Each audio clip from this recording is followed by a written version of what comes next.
नमस्कार बच्चों। तो आज हम धातुओं के निष्कर्षण एक्सट्रैक्शन ऑफ मेटल के बारे में देखेंगे। अधिक अक्रियाशील धातुओं का निष्कर्षण से क्या बनता है देखते हैं। अक्रियाशील श्रेणी में सबसे ऊपर स्थित धातु अधिक अक्रियाशील होती है। श्रृंखला के अवरोही क्रम में उनकी अक्रियाशीलता कम होती जाती है। उदाहरणार्थ पोटेशियम, सोडियम, एल्यूमिनियम ये अक्रियाशील धातुएं हैं। अधिक अक्रियाशील धातुओं में उनके बाह्यतम कवच में स्थित इलेक्ट्रॉन त्याग कर धनायन बनाने की क्षमता होती है। उदाहरण, अधिक अक्रियाशील धातुओं में स्थित इलेक्ट्रॉन त्याग कर धन आयन बनाने की क्षमता। ओके, फिर उसका क्या दें, अधिक अक्रियाशील धातु कितना अम्ल के साथ अक्रिया होने पर क्या बनाते हैं, हाइड्रोजन गैस का निर्माण करते हैं। ओके, उनके निष्कर्षण के लिए विद्युत अपघटनीय अपक्षयन पद्धति का उपयोग किया जाता है। तो इसमें इतना आपको याद रखने का, बस बाकी और कुछ देखने की जरूरत नहीं है। नेक्स्ट आगे चलते हैं हम लोग। एल्यूमिनियम। तो सबसे पहले एल्यूमिनियम का संकेत Al, रंग रुपहला सफ़ेद है कि नहीं। परमाणु क्रमांक 13 जो कि हमने पहले पार्ट में भी देखा है, उसको दूसरे पार्ट में। इलेक्ट्रॉनिक स्वरूपण 283 और संयोजकता 3। ओके, तो एल्यूमिनियम अक्रियाशील धातु होने के कारण प्रकृति में मुक्त अवस्था में नहीं पाई जाती। ऑक्सीजन और सिलिकॉन के पश्चात एल्यूमिनियम एक तीसरा तत्व है जो भूपृष्ठ पर पर्याप्त मात्रा में पाया जाता है।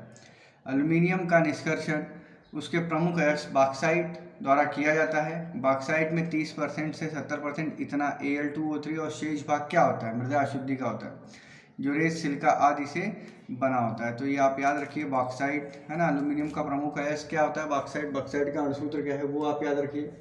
ओके, उसके बाद बॉक्साइट अयस्क का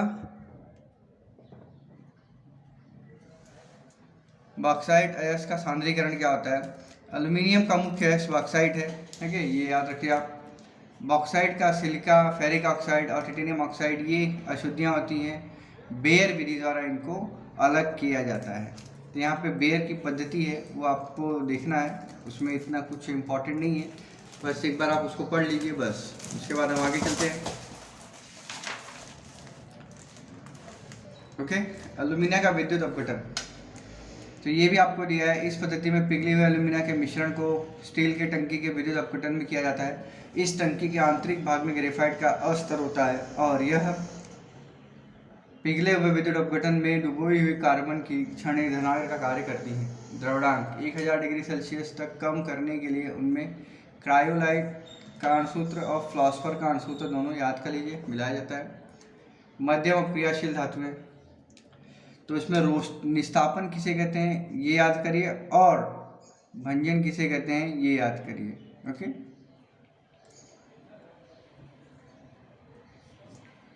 सल्फाइड अयस्कों को, यहाँ से सल्फाइड अयस्कों को हवा के अधिकता में तीव्रता से गर्म करने पर ऑक्साइड्स में रूपांतरित करती हैं, दिया जाता है। इस प्रक्रिया को भंजन कहते हैं। और डाइकार्बोनेट अयस्कों को सीमित हवा में तीव्रता से गर्म कर ऑक्साइड में रूपांतरित किया जाता है। इस प्रक्रिया को क्या कहते हैं, निस्तापन कहते हैं।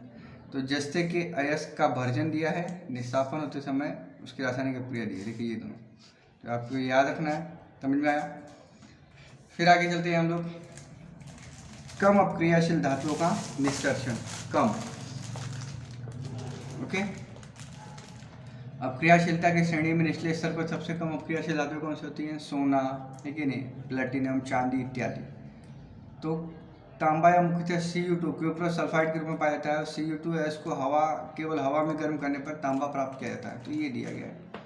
धातुओं की शुद्धिकरण की प्रक्रिया है कि नहीं, धातुओं की अशुद्ध धातु से शुद्ध धातु प्राप्त करने की प्रक्रिया क्या कहते हैं, धातुओं की शुद्धिकरण की प्रक्रिया कहते हैं। नेक्स्ट क्या दिया है, धातु का विलेपन, धातु का क्षरण।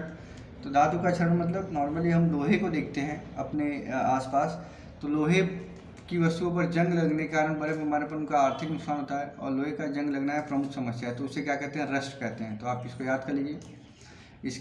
इसका अणुसूत्र ये है Fe2O3 फिर इसी तरीके से तांबे के बर्तन के पृष्ठभाग में आर्द्र हवा के कार्बन डाइऑक्साइड से अपक्रिया होकर क्या बनता है, कॉपर कार्बोनेट बनता है, और उससे हरे रंग की परत जमा हो जाती है ना। जिस तांबे की चमक मलिन हो जाती है उसे क्या कहते हैं, पैटिनेशन कहते हैं। क्लियर। चांदी की वस्तु हवा के संपर्क में आने पर कुछ समय पश्चात वे काली पड़ जाती है, क्योंकि हवा में उपस्थित हाइड्रोजन सल्फाइड ये चांदी से अपक्रिया होकर सिल्वर सल्फाइड बनाती हैं, तो इसलिए वो काली हो जाती है।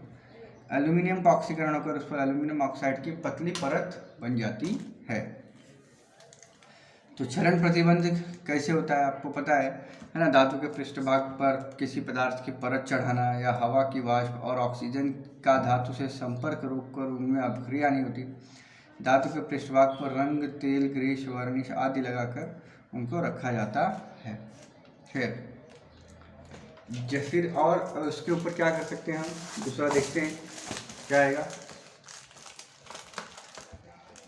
जस्ते का विलेपन करते हैं, है ना। धातु पर जस्ते की आवरण चढ़ाना, जस्ते की परत चढ़ाई जाती है, उसे गैल्वेनाइजिंग कहते हैं। टिन की परत चढ़ाई जाती है। ओके। तांबा तथा पीतल के बर्तनों पर क्षरण के कारण हरे रंग की परत जमा हो जाती है। हरे रंग की यह परत विषैली होती है। ऐसे बर्तनों में मट्ठा या कढ़ी या खट्टे पदार्थ रखने से वह कसैले हो जाते हैं, इसलिए इन पर क्या करते हैं, टिन की परत चढ़ाते हैं। फिर धनागरीकरण किया जाता है, उससे भी क्या होता है, धातुओं को क्षरण होने से बचाया जा सकता है। ये आप केवल प्रक्रिया दी गई, उसको आप देखिए बस। फिर विद्युत विलेपन किया जाता है। विद्युत विलेपन यहाँ पे बताया गया है। इस पद्धति में विद्युत अपघटन द्वारा कम अक्रियाशील धातु की अधिक अक्रियाशील धातु पर परत चढ़ाई जाती है। चांदी विलेपित चम्मच, सोना विलेपित गहने इत्यादि ये विद्युत विलेपन के उदाहरण है। सम्मिश्रीकरण, वर्तमान काल में उपयोग में लाए जाने वाले अनेक धातु रूप पदार्थ ये क्या होते हैं, सम्मिश्र स्वरूप में होते हैं। इसका महत्वपूर्ण उद्देश्य है कि धातुओं के क्षरण की तीव्रता कम करना। किसी धातु में निश्चित अनुपात में दूसरी धातु या अधातु मिलाकर बनने वाले समांगी मिश्रण को क्या कहते हैं, सम्मिश्र कहते हैं, है ना, सम्मिश्रण। तो ये आपको याद करना है। ब्रॉन्ज में 90% तांबा और 10% टिन होता है, इसलिए ये क्या है, सम्मिश्रण का प्रकार है। फिर हवा में पानी से दाग न लगने वाले, जंग न लगने वाले स्टील, ये इसमें 74% लोहा, 18% क्रोमियम और 8% कार्बन होता है। तो ये विशेष प्रकार के क्या है, सम्मिश्रण। तो इस तरीके से हम अपना ये पार्ट कवर करते हैं। आगे नेक्स्ट लेक्चर में नेक्स्ट पार्ट देखेंगे। अभी के लिए इतना ही, धन्यवाद।